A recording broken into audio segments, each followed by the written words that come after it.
Welcome back, everybody. So glad you could be here with me today.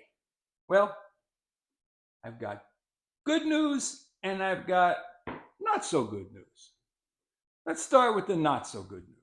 The not so good news is I could not find my board stretcher.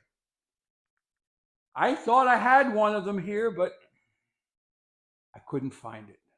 So we had to go to plan B. So, looking at the plans, these are supposed to be 18 inches long, and they're just under 15. So, and since the plans require that these verticals be approximately this size, I got to thinking, what size do the feet need to be? And the plans say the same width as this. So I got to thinking, well, what would happen if we took these and ripped them down to the same width as this? It doesn't make them any longer though. But what if I take the ripping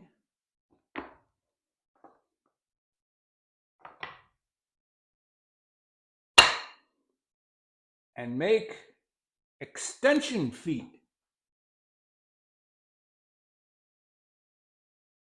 Then I can make this leg any size I want.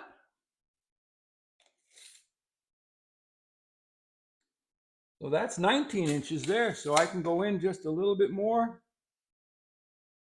a little bit more. And there you have it. That is going to be the feet. And I've got two of them already done.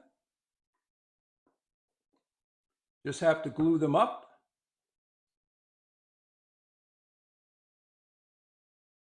And cut the other ones. A little bit of trial and error, but I got to it. I'm not overly excited about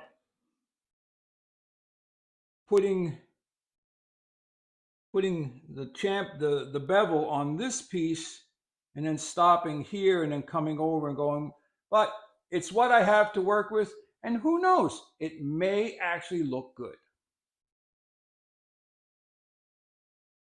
So, if any of you should happen to be out at the flea market, at the car boot sale, or the antique store, and you see an old board stretcher, it might have my name on it. Buy it and send it to me because I lost my board stretcher. So there you have it. Let me know your thoughts on this. Is it genius? Is it or is it totally stupid? So like, subscribe, and share. Go see if you have your board stretcher. Walter out.